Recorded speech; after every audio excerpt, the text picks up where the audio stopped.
Have I gotten through my sentimental mode? No. I still haven't fully recovered from the greatness, the brilliance of my most recent Ace King experience. I briefly discussed and mentioned this on my most recent themed reading vlog where I've read books about the internet and social media.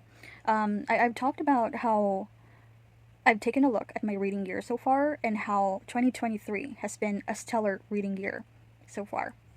I've also lightly touched on how I thought that a big contributing factor to me having a lot 5-star reads this year so far is because I stayed very close to genres that are my absolute favorites, genres that are so close to my heart.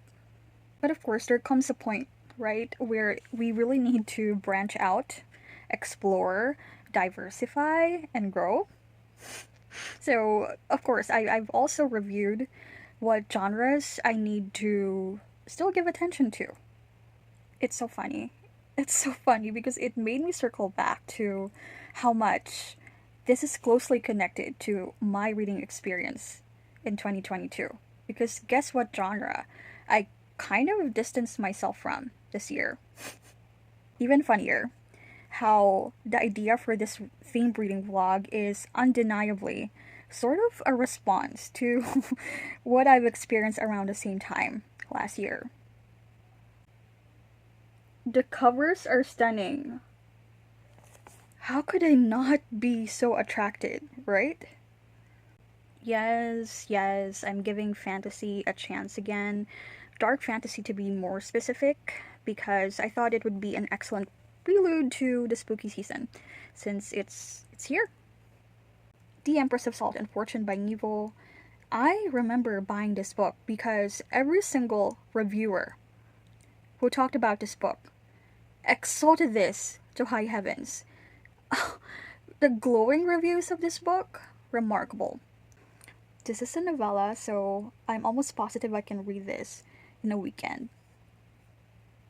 As much as I can, I really try to veer away from reading the backs of books to not encounter spoilers, but from the stolen glances that I have at the back of the book, I've seen feminist high fantasy and sort of politics involved, which is really interesting to me because how was it done in such a small length? So I think this is the kind of fantasy that has politics involved. I'm gonna tell you more about it later. Something Wicked This Way Comes by Ray Bradbury. This is going to be the very first Ray Bradbury experience that I will ever have.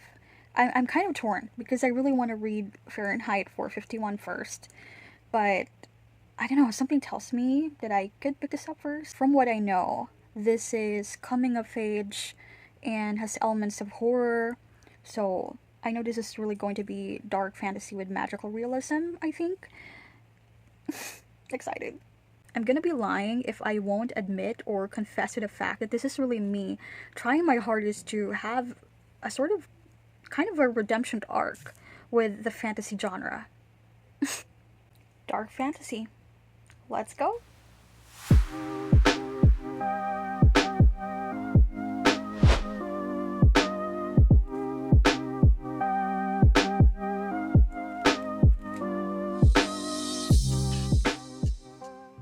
You know what? I'm not sure if my constant, bordering on annoying, if it isn't officially annoying yet, my repeated declaration that 2023 is a stellar reading year so far for me is sort of manifesting that it is indeed a stellar reading year. I don't know if it has something to do with that or if it's because the books that I'm reading are books that I really carefully selected. That's why I'm having a good time. As expected of me, as per usual, that is such a roundabout way of me saying that I finally finished The Empress of Salt and Fortune, and I enjoyed it so much. Wow. Frankly though, I was hesitant at first because the first, I don't know, 50 or so pages, the first 1/3 of the book, I was a little bit confused and worried that I wouldn't enjoy this as much as I did, because I remember being so anxious and talking to the book, asking it, why do you not have a sense of urgency? Why are you slow paced? You're a novella, so why don't you get to the point? But then when I reached the halfway mark, when it finally made sense, what's going on? Okay. So the fact that I'm quite well versed when it comes to watching historical dramas, because I've seen several Korean historical dramas or saguk, and I even watch several Chinese historical dramas. So I I consider that both, I don't know, it has its pros and cons. Let's put it that way. My mind inevitably keeps on thinking about things that I've seen from historical dramas as I'm reading this. So it's both a good thing and a bad thing. A good thing because I'm quite familiar with the politics or the court intrigue that's happening in kingdoms or in royalties, if you will. And frankly, it has its downsides because, I don't know, it made me yearn for more. I wanted more. That's probably why I'm not giving it a perfect 5 stars. I loved it tremendously, but I don't know. I wish it was longer. I wish there's more. I know that this is only book one. This is apparently a series, but I still really wanted more.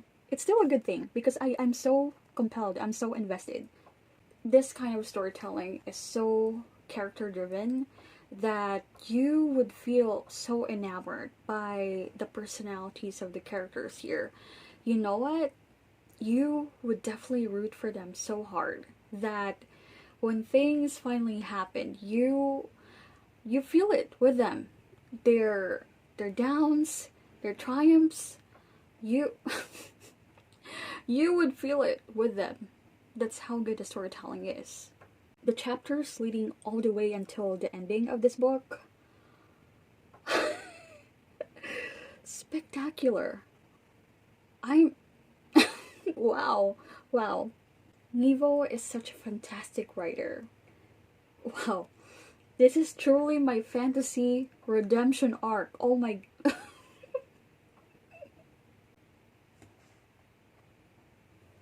And it's time to move on to Something Wicked This Way Comes.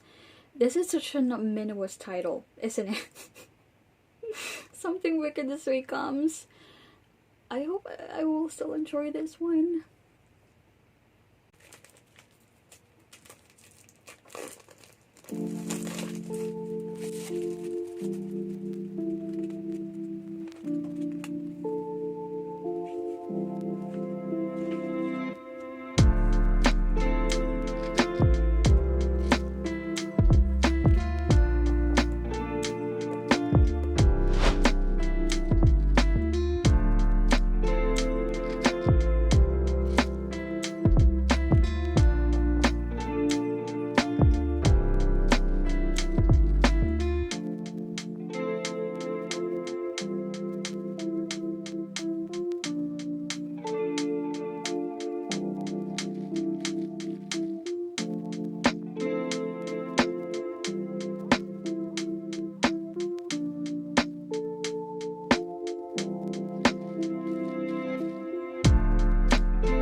my first Ray Bradbury book, and you are gonna be sick and tired of hearing this from me, but I can't help it. I won't apologize either.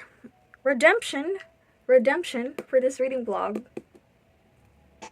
And I know there's a better way to do it, but what can I do? For me, the easiest way to get a point across or declare something about my feelings about the book or my opinion about the book is by supporting it with examples or citing references from my feelings about other books. So I'm gonna do that right now. Disclaimer. I mean, that is the thing about declaring redemption, right? You must really explain why you need redemption in the first place. So if I haven't talked enough yet on the earlier clips, this is me trying to make peace with the fantasy genre because last year has been quite a challenge for me, right? And Something Wicked This Way Comes did so well in pulling me back and making me appreciate this genre again. Granted, it's not heavy high fantasy like everything else I read. This is really more on a contemporary real life setting. There's really only quite a few elements that are fantasy related for sure. But still, I'm gonna put a link up here if you are curious to know what the experience I'm referring to is about. That's my experience about fantasy that I am alluding to, but I'm also gonna talk about several other books. As I started this book, it opened with two boys who are close friends, right? And they are very different from each other in terms of character and personality. They are very different, and yet they are good friends. So I can't help it but remember my feelings about, or what I said about My Brilliant Friend, which I read a few months ago this year, right? It's still quite fresh to me because I talked a lot about my opinions about how friendship should be portrayed in stories. Like, it's fine, it's acceptable that it's not as good or as positive or, you know, as 100% ideal as often portrayed in media. Okay, I get that. But it still is more impressive to me if friendship is featured in a multidimensional way, wherein two characters who maybe have all the reasons not to be friends are good friends anyway. And that's what happened here. Let's talk about the importance of good character writing because I think if we are really gonna dig deep into where my dissatisfaction came from my fantasy experience last year, it has a lot to do with character building, okay? And Something Wicked This Way Comes did that so well. Sorcery of Thorns has been quite of a letdown for me because the protagonist is quite unmemorable and bland, which is really heartbreaking, especially considering the fact that she's someone who lives in the library, is someone who's supposed to love books. It didn't feel credible to me, you know? And why do I connect that with this, if you ask? It's because one of the main characters here, I consider him as one of the protagonists as well. Charles Holloway, right? Charles Holloway, remember that name. He's the father of one of the two kids. He's Will's dad. And dare I say it, one of the best adult characters I've ever read.